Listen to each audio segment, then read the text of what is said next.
Hey, what's going on, guys? Got a quick video here for you on what I think are the 3 best live service models in gaming. These are just, I say in gaming, but really these are just my 3 favorites. I haven't played every game. Definitely haven't given everything a try that's in the live service models, but yeah, these are the 3 that I found the best for the consumer and best as a gamer. So let's get right into it. All right, coming in at number 3, we have Guild Wars 2. If you've followed this channel at all, you know I really do enjoy that game. But anyway, to quickly go over it, it is a free-to-play game, but there are paid expansions.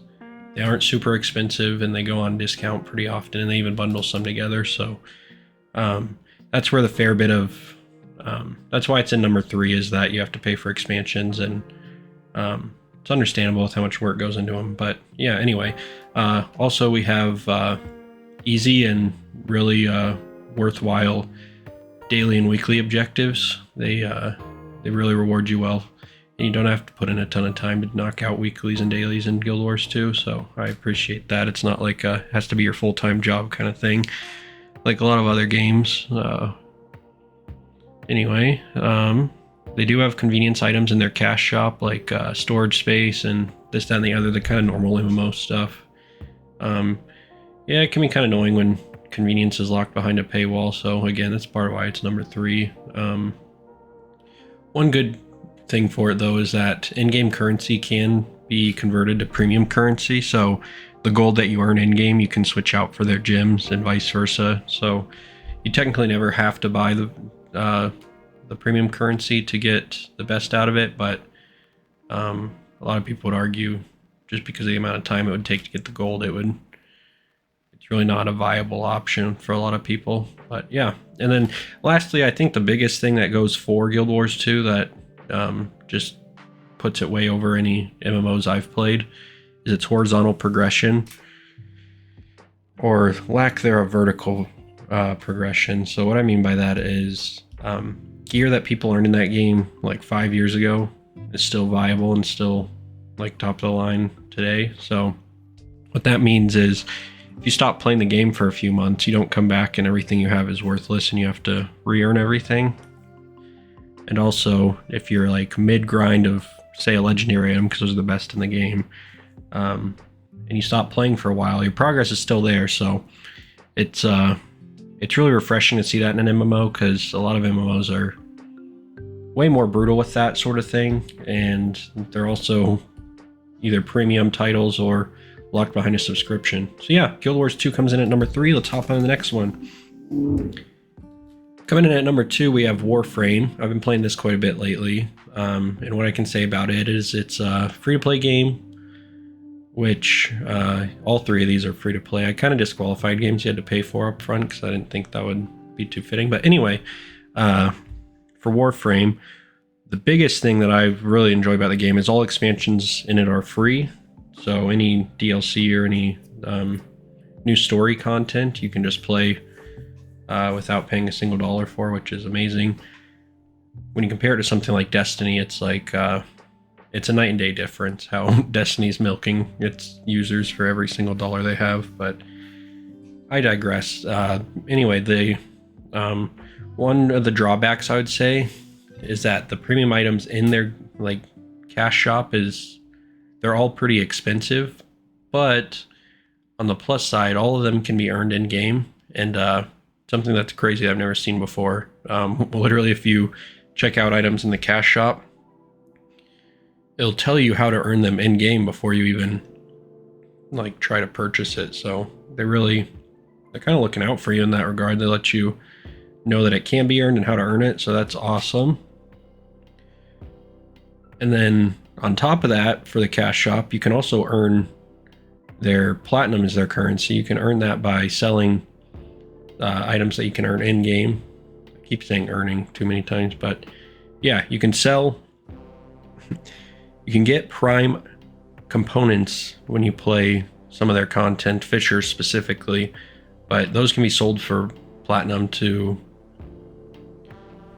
help you build up a premium currency, because they do have some convenience items as well, like Guild Wars 2 with storage space and that sort of thing. So I think that's what a lot of people probably try to trade up their currency for, is to just get more slots. But yeah, and one of the biggest drawbacks I'd say, and part of why it's in number 2, is they have really long crafting times for a lot of these items. So yes, you can earn them, which might take time to grind for the materials, but after you grind for that, you still have to wait for, like, for a warframe, for instance, it takes 3 days to, well, more than 3 days really when you have to craft the components too, but yeah, it takes over 3 days of crafting time, which I think is a bit ridiculous. It's I don't know, it's not very player friendly for that, but still, to me, it's like the second best live service model I've seen. So let's hop into some honorable mentions before I go to number 1. So one honorable mention, and this is my most recent video, is on this game, but Dota 2, in comparison to other MOBAs, I think it's by far the best monetized MOBA, at least in the for a consumer, for a gamer. And the main reason for that is you can play their full roster of heroes, which is over 100 at this point, and you don't have to pay for any of them or unlock any of them, which I think is a big upgrade over League of Legends and Smite even.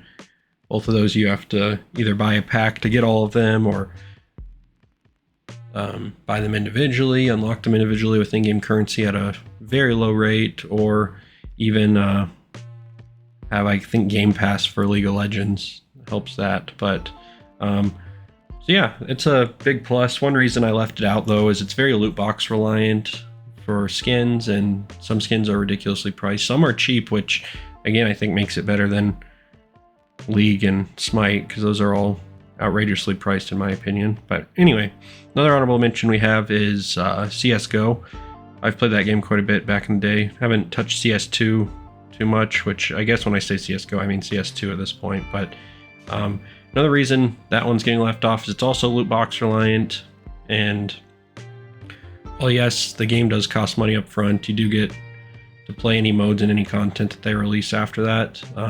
The downside being, though, that that game is notorious for not having a whole lot of new content and relying on the community to create its content. But anyway, I still think it's a great price and it gets you in there. And again, in comparison to other games in its genre, Valorant, for instance, is another game where you don't get every character, so you kind of get locked out behind a paywall for Valorant. So that's why CSGO kind of jumps ahead in that category. But anyway, let's hop into number 1. So number 1 is going to be Fortnite. It's the game that I played quite a bit when it came out, but haven't really touched too much lately. But I mean, what can I say? It's the game is fully free to play, and money only buys you cosmetics, so there's no real like advantage to spending money. Sure, it does make the game more fun if you get the battle passes, but on that note, the battle passes, I think they're a great deal, and they let you earn more than what you spent in-game currency-wise for V-Bucks, I guess is what they're called. But yeah, so you can earn the V-Bucks too without even paying money. It does take a while to get up enough for a battle pass, because that's kind of how I think a lot of people would do it if they were trying to go no money spent. But it can take a little while, but once you get that, you could, if you complete the battle pass, you can literally get every battle pass moving forward. And there are people who have done that in the game, so I think that's awesome. Another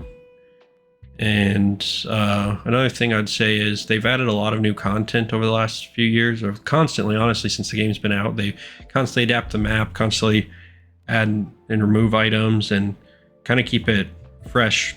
They also have a lot of new modes with stuff like they went no build fairly recently, all kinds of superhero modes, a Lego mode, which is like a whole different game in there that's still free to play, which is fantastic. They also lately have largely expanded in their wealth of community content and made it easy for everyone to get, even if they're on console as opposed to PC, which is fantastic. And yeah, ultimately, I think Fortnite, their model has tried to been replicated by many games, but I don't think any game does it as well as they do. And yeah, I know people will say like premium skins and stuff are a bit too expensive and this, that, and the other, but I just think the way you can go about getting the currency and the cost of the currency is more than fair. So yeah, that's kind of my top 3 best live service models of games that I've played. So Let me know what you guys think. If you disagree with one of my 3 or you think there's one better that maybe I haven't played or maybe I overlooked, let me know. And yeah, I'll catch you guys in the next one. Peace.